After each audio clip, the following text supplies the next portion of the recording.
Olá, muito boa tarde a você sintonizado na Band. O Brasil Urgente de hoje começa com essas imagens de uma perseguição na madrugada em Valinhos. São viaturas da Guarda Municipal no encalço de 3 suspeitos. A corporação recebeu um chamado de que havia roubo em um bar e eles estariam pulando de telhado em telhado nas residências ali na região do bairro Bom Retiro. Essas viaturas estão nessa perseguição aí rasgando a madrugada. Você vê imagens, portanto, no momento em que a patrulha da Guarda Municipal foi acionada. Várias viaturas chegando no local da ocorrência. E aí, o momento em que os suspeitos foram localizados e houve todo o cerco e conseguiu, portanto, a corporação fazer a detenção. Essa reportagem você vai ver com detalhes daqui a pouquinho aqui na edição de hoje do Brasil Urgente. 3 pessoas participaram desta ocorrência de assalto. Uma delas é menor de idade e agora vai ficar à disposição da justiça. E esses 2 que são maiores foram presos em flagrante, levados para a delegacia pela Guarda Municipal de Valinhos. Portanto, aí uma ocorrência que aconteceu na madrugada de hoje. Mais uma vez, muito boa tarde a você que sintoniza, portanto, a programação da Band. O Brasil Urgente de hoje está começando com essas imagens e daqui a pouco nós teremos outros assuntos importantes também para tratar com você. Hoje é quinta-feira, 19 de dezembro de 2013. E olha, temos todos os detalhes do caso que ficou conhecido como crime da mala em Valinhos. Aquela menina de 21 anos que estava grávida de gêmeos e foi assassinada e depois o corpo colocado numa mala que apareceu numa represa, numa pequena lagoa na divisa entre os municípios de Valinhos e Itupeva. Daqui a pouquinho todos os detalhes aqui para você, inclusive de um caso grave envolvendo aquela linha de cerol. Aquele fio cortante que muita gente ainda utiliza, essa brincadeira perigosa e acabou fazendo mais uma vítima na nossa região. Brasil Urgente está só começando, vamos a um rápido intervalo, não saia daí.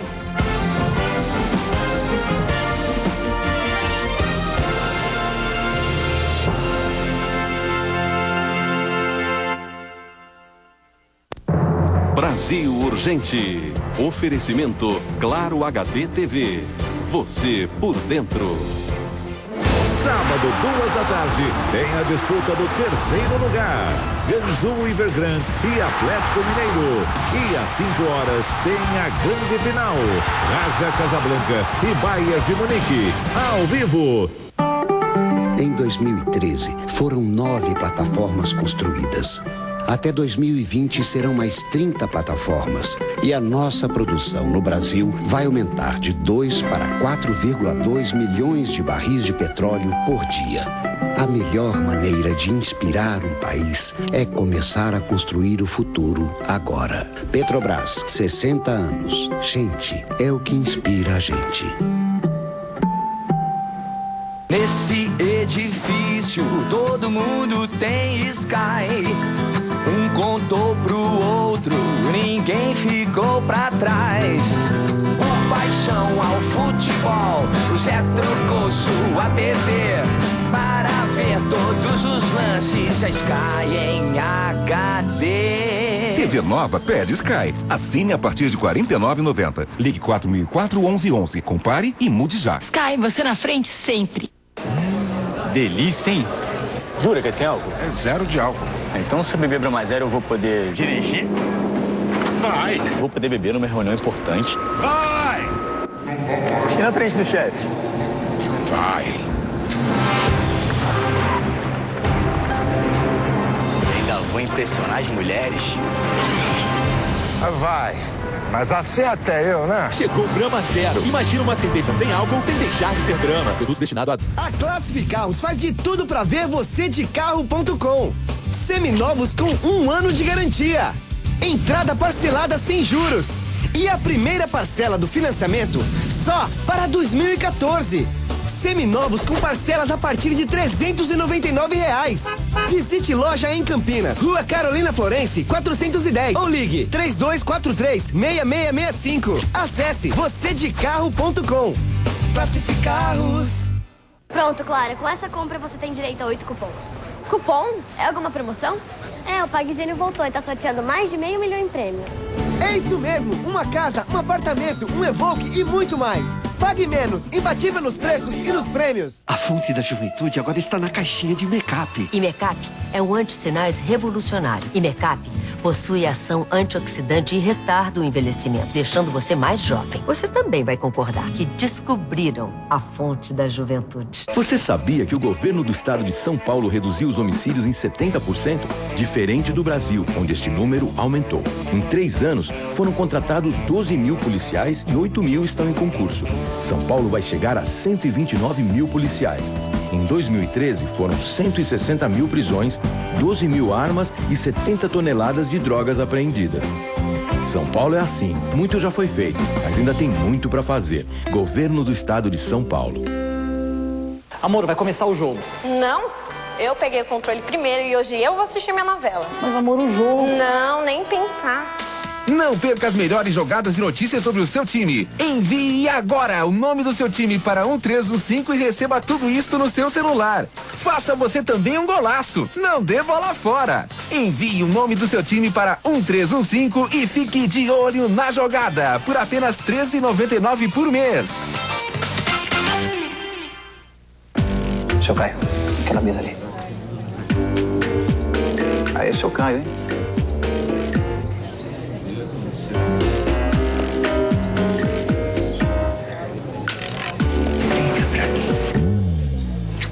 Promoção Sorte na palma da mão. Se você atender uma ligação minha no seu Oi, ganha R$5 mil. É só recarregar qualquer valor para concorrer. E ainda tem mini tablets e casas imobiliárias. Recarregue e use o seu chip da Oi. Vai que eu ligo para você.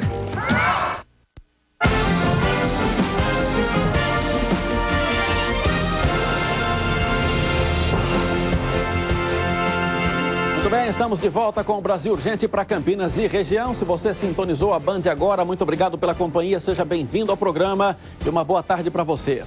Mais um caso grave envolvendo o cerol.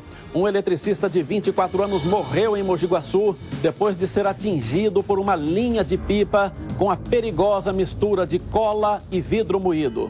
Ele estava de moto que não tinha o dispositivo de proteção, aquela anteninha que evita esse tipo de acidente. Quem tem os detalhes dessa ocorrência é o Edson Silva. Muito boa tarde, Edson. Boa tarde, Sena. Boa tarde aos amigos. Sena, mais um acidente fatal provocado por linha de pipa com material cortante, desta vez na cidade de Mogi Guaçu. Como você disse, a vítima fatal, um rapaz de 24 anos, o Leandro Apolinário, ele que é ajudante de eletricista.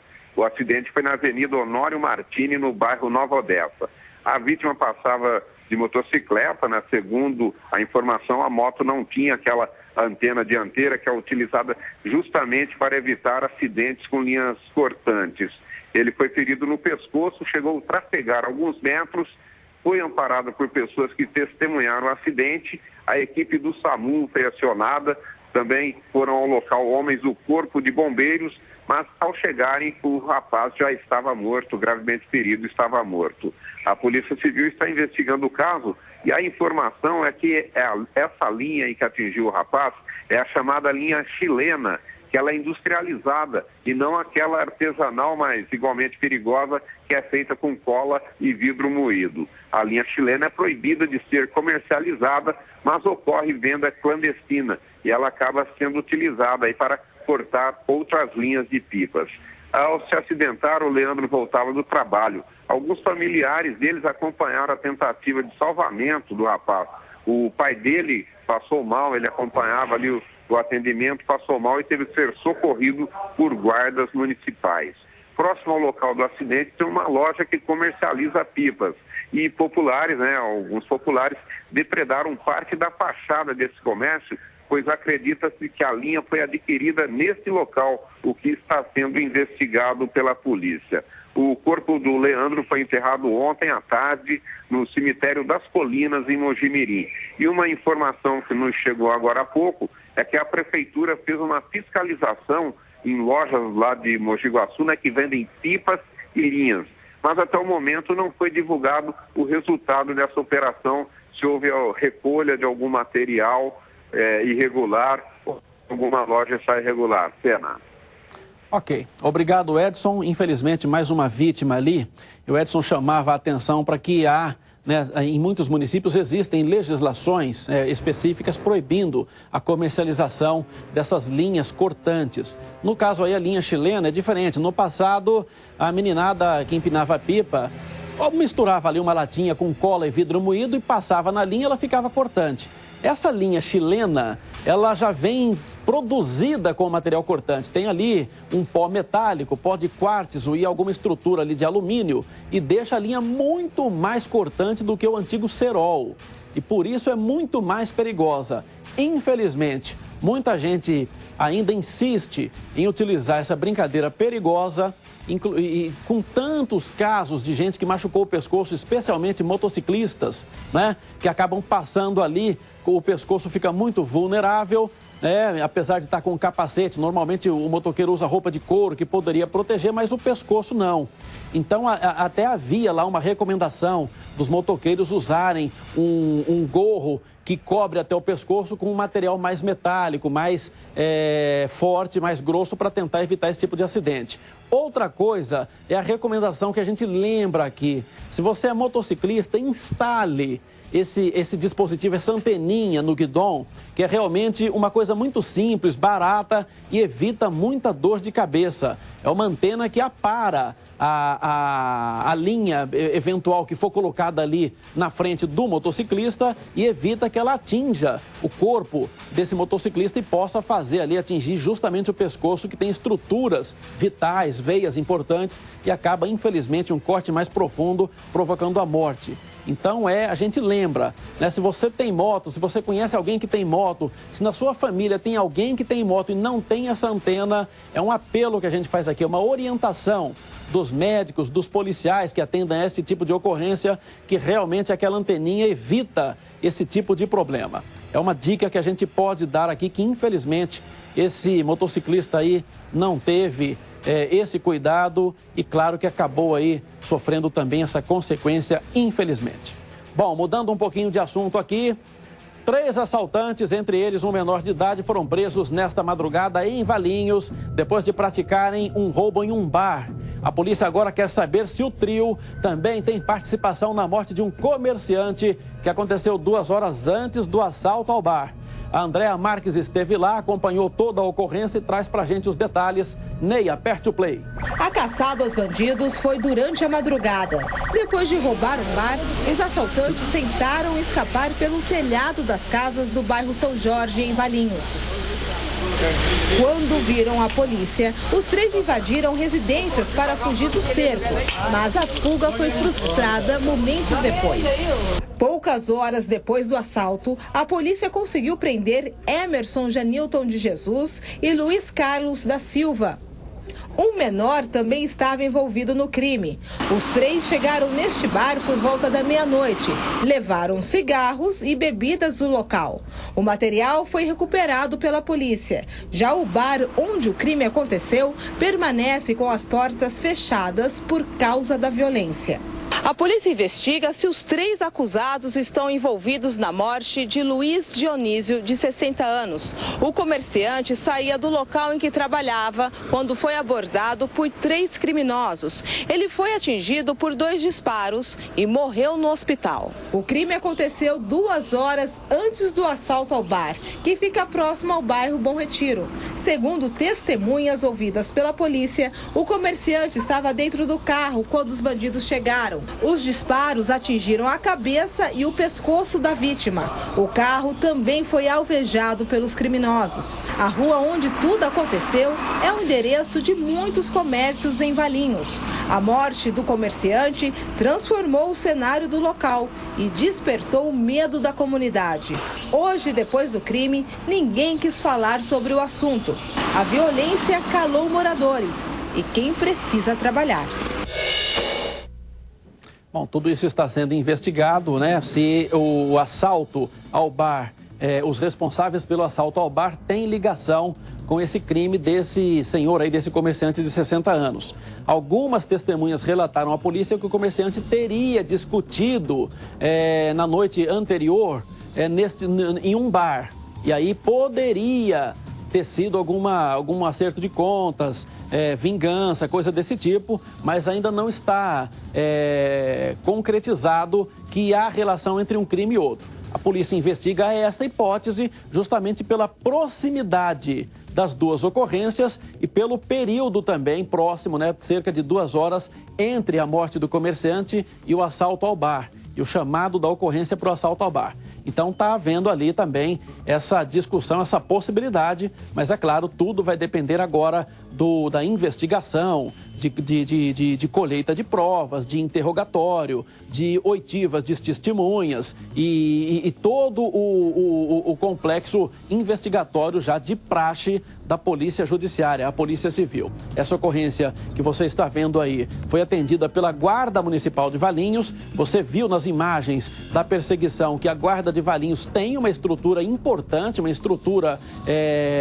relativamente boa, realmente, para uma cidade do porte de Valinhos, e que conseguiu ali na madrugada, com vários carros, várias equipes mobilizadas, cercar e conseguir fazer a detenção desses suspeitos.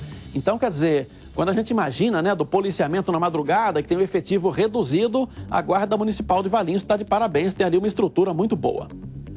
E olha, agora eu queria chamar a atenção de você para um caso que aconteceu em Americana, de um senhorzinho de 73 anos. Tem aí, Ney? Vocês têm aí a imagem do senhorzinho? Ó, esse velhinho aqui, ó.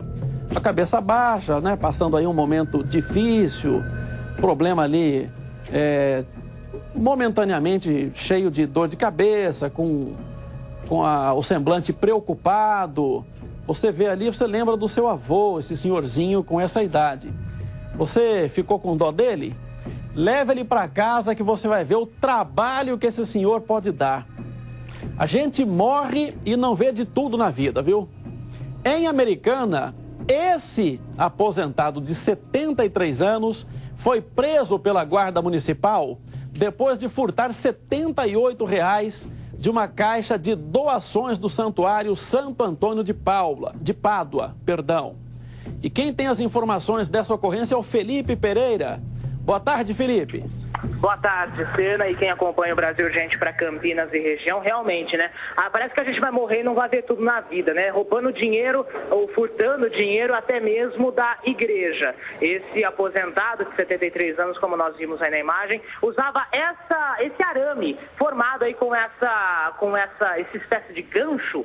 Ele colocava esse arame dentro dessa caixa de doações e com isso conseguia pescar as notas de dinheiro que eram justamente doações para o Santuário Santo Antônio de Pádua, em Americana. Esse senhor aí, de 76 anos. A Guarda Municipal recebeu um chamado, porque, além de ele ter furtado esse dinheiro, Sena, ele ficou na própria igreja. Ele entrou, levou o dinheiro e continuou lá. Por isso, a guarda foi chamada e conseguiu deter esse homem. Ele foi levado para o primeiro DP lá de Americana, autuado em flagrante por furto qualificado. Ele foi encaminhado para a cadeia pública de Sumaré e segue aí à disposição da justiça. Agora, Sena, tem mais coisa inacreditável nessa história, viu? Ele conversou com os guardas municipais, as imagens foram cedidas justamente pela Guarda Municipal de Americana, e nós vamos ver agora o que ele falou para os guardas, qual foi a justificativa, e tem mais, Sena. Ele não se arrepende, não. É mesmo, é? E aí, que história é essa aí? Tava pescando dinheiro lá no santuário? Brincadeira de criança. Hã? Brincadeira de criança. Pescar o dinheiro lá O pessoal depositava no cofre lá, o senhor tava... Pegava uns troquinhos lá. O senhor pegava uns troquinhos lá? Coisinha mínima. Mas se não era mais fácil lá pedir pro padre? E a coragem, E aí era mais fácil furtar. Que pede, vai lá, pede. Foi lá pescar. Uma vez a gente fazia isso aí. E hoje, em vez de pescar, o senhor foi pescado pela Guarda Municipal? Por causa disso aí, numa droga. E agora, está arrependido ou não? Arrependido. Vai voltar lá na igreja para confessar pro padre? Nem para confessar? Porque na igreja nunca mais vou. O senhor rondava sempre lá na igreja, né? Não, uma vez eu ia. Não é sempre, não. O senhor já tinha ido outras vezes lá e tinha conseguido furtar? Uma vez eu ia. E deu certo? Alguma vez pegava, mas não é sempre, não. Mas é coisinha mínima, troquinho só. Só um troquinho, só para não... Não vai fazer falta. Para não mexer no dízimo. Não vai fazer falta. Mas escuta aqui, o pessoal... É mole? Ele não se arrependeu mesmo, não. Agora ele tá falando, Felipe, que a coisinha é mínima, mas olha, ele disse também uma coisa curiosa, ele não tinha coragem de pedir o dinheiro pro padre, mas teve coragem de furtar. E agora ele não tem coragem de se confessar também, né, Felipe? Ou seja, né, não vai adiantar nada no fim das contas. Cometeu, entre aspas, um pecado que foi roubar dinheiro da igreja, furtar dinheiro da igreja e não tem a coragem de confessar para o próprio padre. Em outro trecho da entrevista ele falou que o padre não ia sentir falta do dinheiro que ele levou, não. Ele também disse para o guarda, Sena, que esses R$78 que foram encontrados com ele eram dele mesmo. Ele não tinha conseguido levar o dinheiro dessa vez, apenas tentou e aí a ação foi frustrada pela guarda municipal. A gente morre e não vê tudo. É verdade. Bom, realmente, obrigado, viu, Felipe? Realmente é um caso inusitado, mas traz aí, né? A gente fica até triste, porque um senhor desse jeito aí, né, a gente vê pelo semblante, um senhor acima de qualquer suspeita, tem até a aparência de uma pessoa distinta, né? E acaba sendo flagrado aí num delito tão vergonhoso, furtar dinheiro da igreja. Normalmente os fiéis da igreja chamam ali, atendem ao chamado da paróquia, né, para contribuir, para ajudar. Às vezes o padre anuncia lá no altar que está precisando fazer a reforma, que está precisando comprar isso, comprar aquilo, e o pessoal ajuda, contribui, e muitas vezes é gente que não tem posse, que tira lá de casa, separa umas moedinhas, separa o que eventualmente esteja sobrando para doar para a igreja, né, para fazer aquela caridade, para ajudar de alguma maneira. E aí vai o senhorzinho lá, com esse araminho e esse ganchinho e retira o dinheirinho. E depois aparece sem nenhuma vergonhinha na cara. É complicado, viu? É muito complicado, é muito triste a gente ter que noticiar uma coisa dessa aqui para você. Bom, o Brasil Urgente faz um outro intervalo, vai ser rápido. Não saia daí, temos notícias importantes a tratar hoje e tudo sobre o crime da mala em Valinhos.